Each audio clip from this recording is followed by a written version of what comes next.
Now, why would we pay somebody only $4 an hour?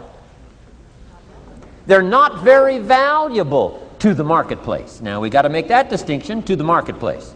Might be a valuable brother, a valuable member of the community, a valuable member of the church, valuable member in the sight of God, to the human family, of course, those kind of values. But to the marketplace, which is called what? Reality.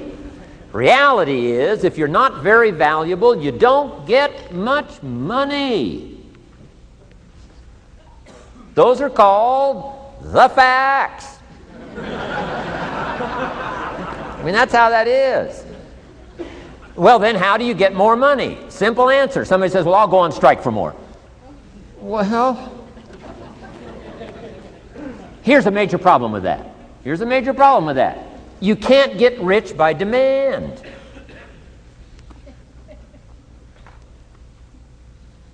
Somebody says, well, I'm waiting for a raise.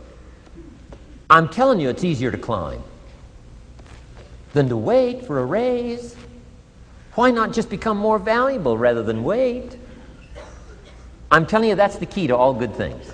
Becoming more valuable. Why would we pay somebody $400 an hour? They've become more valuable to the marketplace. See how this works? I'm telling you, this stuff is so easy. This is America. This is a ladder. How far is it from 4 to 5? I'm telling you, it's not far. $4 to $5 an hour? If you work for McDonald's, haul out the trash, they'll pay you $5 an hour. If you whistle while you haul out the trash, they'll pay you $5 an hour. I'm telling you. You'll get an extra $1 just for a good attitude. Yay, McDonald's. Wear the hat. It's incredible. $5. And then you just keep becoming more valuable, more valuable, more valuable. I got a telephone call 5 years ago. Company said, we're ready to expand internationally. We need some help. I was sort of semi-retired. Right? Looking for the next exotic beach. They said, no, Mr. Rohn, we got a project for you. Right? We're going to expand internationally. We could use your help. Next little while, we'll add some millions to your fortune, make it worth your while. I said, okay. I thought later, isn't that interesting that they called me? My second thought was, of course they'd call me. Who else would they call? I mean, you know, I can get the job done. Now, how come I got a telephone call worth millions? I had become valuable. Now, I'm a farm boy from Idaho. I was raised in obscurity. 1 year of college, and I thought I was thoroughly educated. Made all kinds of mistakes galore. At age 25, the creditors are calling me saying, hey, you told us the check was in the mail. I got pennies in my pocket. I got nothing in the bank. I'm behind on my promises. How come I get a telephone call 5 years ago and it's worth millions? I changed. I turned my life around. Is it possible to become worth millions? Speaking economically, now there's a lot of values to become, but let's just talk economics. Is it possible to become that valuable? And the answer is, of course, of course. Now let me give you the secret. Shoaff said, here's the secret, Mr. Rohn. Learn to work harder on yourself than you do on your job. Once I got that, it turned my life around. Learn to work harder on yourself than you do on your job. Results. Every once in a while, you got to take a measure. See how you're doing with these three pieces: philosophy, attitude, activity. Now we take a measure called results. What is the results at the end of the day, the results at the end of the week? You can't let too much time go by without checking. When time goes by, 6 years I'd been out there working when I met my teacher, Mr. Shoaff. Shoaff said, well, Mr. Rohn, let's just go through a little summary here. He said, in the last 6 years, how much money have you saved and invested? Let's go through a little tab list here. How much money have you saved and invested the last 6 years? I said, what? 0. He said, you have messed up. You remember these notes. I like that.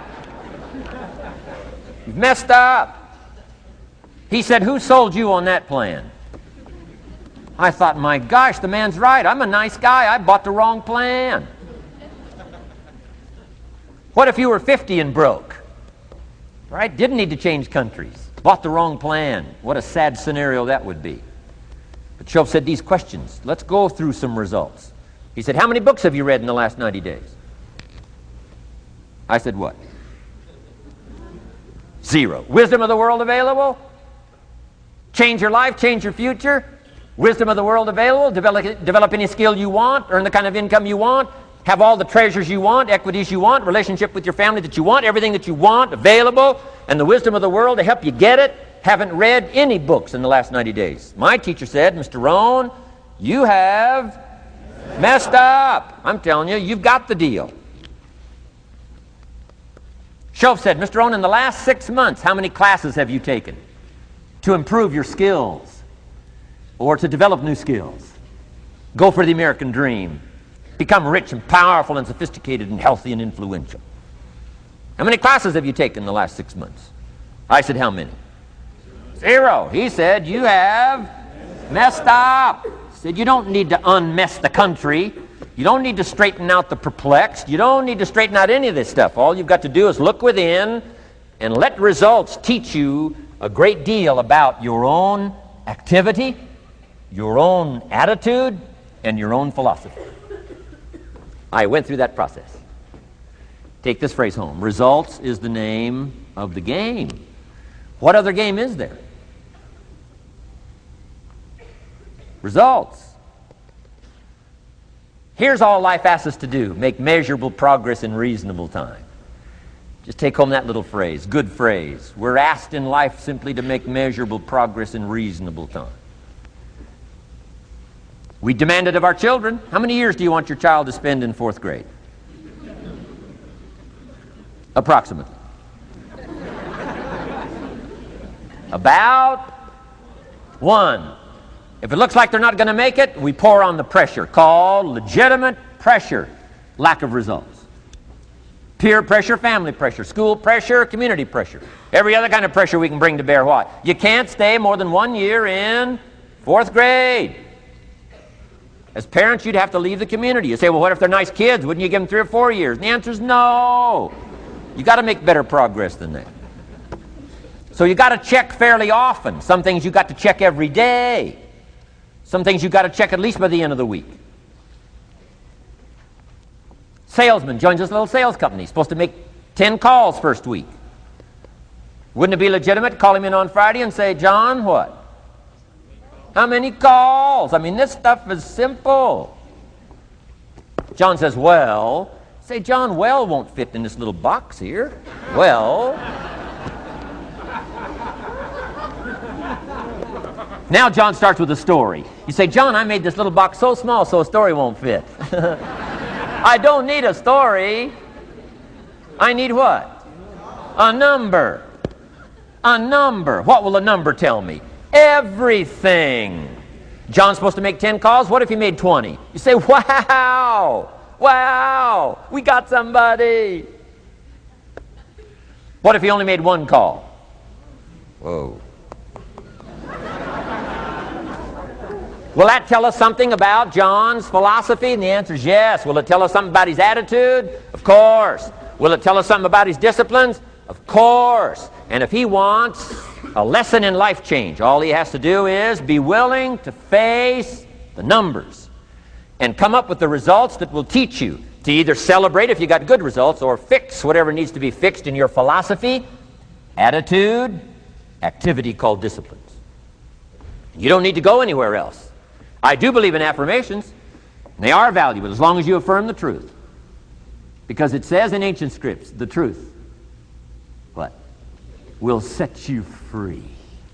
Free to do what? Amend your errors and pick up new disciplines. That's what the truth is for, to help us amend our errors and pick up the disciplines for life change. That's what the truth is for.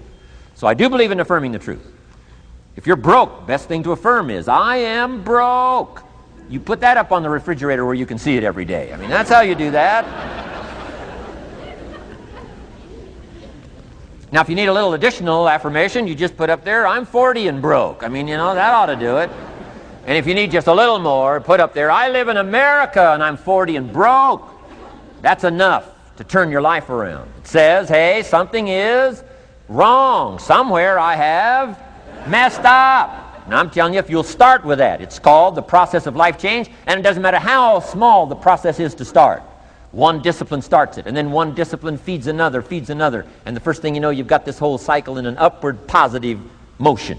And it's called life change. It's called income change. It's called health change. Relationship with your family change. Equities unprecedented that you can have in numbers that will stagger the imagination if you do not curse what's available and start amending what's possible to get the results that you want. I don't think I can put it in any better language. Let me give you the day that turns your life around as quickly as I can. I got 4 parts to the day that turns your life around, and then we're finished for the day. Number 1, disgust. Disgust. Disgust is a negative emotion, but it can have a very positive, powerful effect. Disgust says, I've had it. What an important day that could be. I've had it. Wow. I met a beautiful, powerful, accomplished executive lady in New York. The company invited me to come in. This lady was a vice president, extraordinary lady. I got to know her, and I found out her story. I said, how did you get here? Big income. And she never went to college, never went to university. I said, how did you get here? Executive, powerful, income. She said, well, let me tell you part of the scenario. She said, when I was a young mother a few years ago, she said, one day I asked my husband for $10. And he said, what for?